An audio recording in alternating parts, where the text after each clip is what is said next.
With NetSpective, we associate users with groups, and then we apply a policy to those groups within the appliance. As you can see down at the bottom, we have our Configure LDAP Sources button. You can have as many of these sources as you want, or any combination of them that you wish.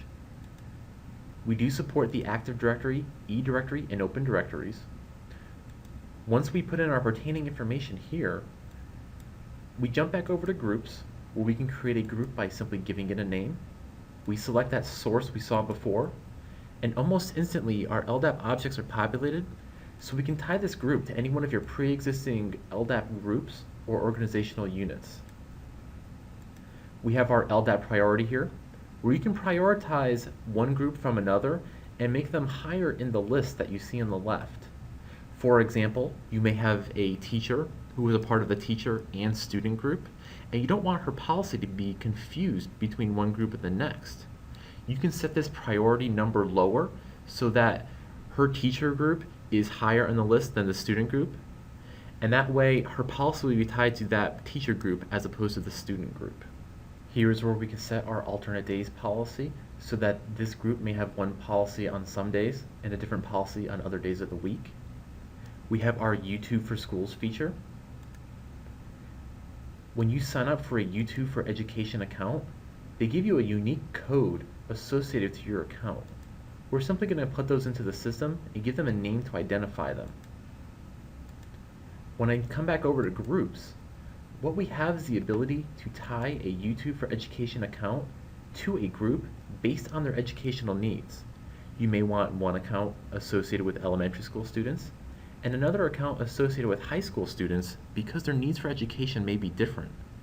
Users within this group would then only be able to view videos that YouTube has flagged as educational or videos in that account's favorite list.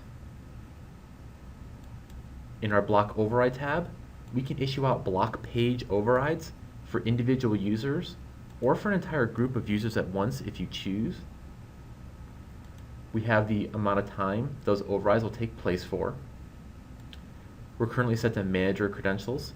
A manager would just enter in their username and password to allow that web page through, but we also offer the legacy password option as well.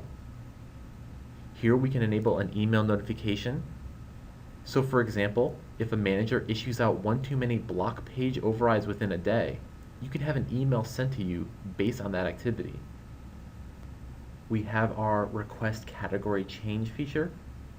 If we enable this, users within a group will encounter a block page, and they might say that that web page is miscategorized, maybe it should be changed to something else. They can click on the Request Category Change button. They can then request that that website's category be changed to another. Those requests will appear in the Override section, where the administrator can then view those requests and decide if they want to change the category for them or just delete them. In our Abuse Settings tab, we can enable our Policy Reminder page. Users will have to agree upon a policy before being able to surf the internet each day.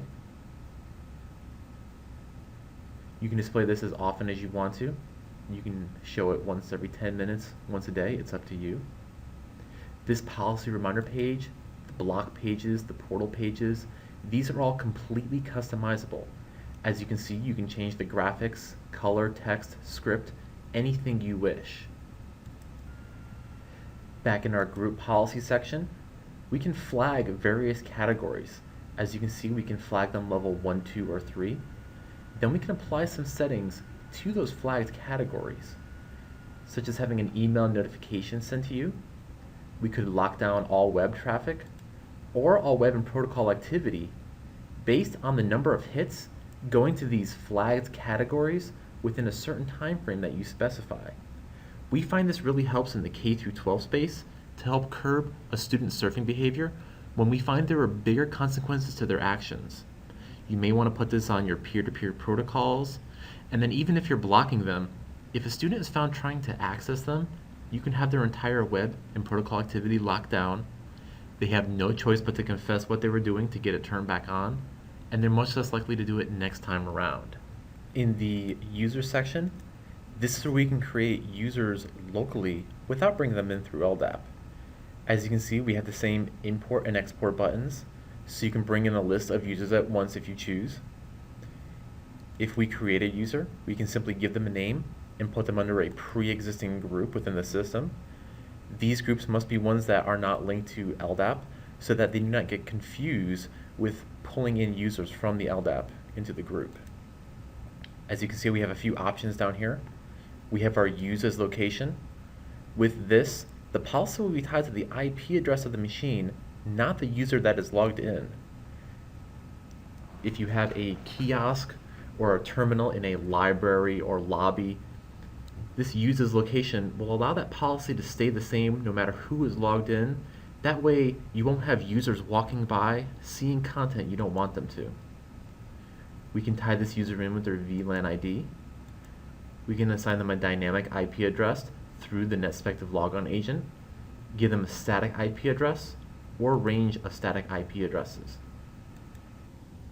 In the Manager section, we can create managers locally or bring them in from your LDAP source in entire groups or just individual users. We have several different types of managers to choose from. Some of them are pretty obvious as to what their roles are. Your system admin would have full access over the appliance. Your policy administrator would have access to the group policy section we saw before. The mobile device manager would manage users within the mobile pairing section. And the block page override manager only has the ability to override block pages. They do not have the ability to come into the NetSpective administration at all. This is handy for a department manager or a teacher to allow them to override block pages for their users without coming into the NetSpective administration and changing any settings. The group manager is a little different. They have access to everything in the management block we see on the left. Because of that, we wanted to provide a few extra ways to limit their responsibilities and delegate them across the network. So from here, we can specify which groups this manager has privileges over. We gain some extra tabs to where we may only want them to edit users and delete them. We don't want to give them the ability to create new users or import them.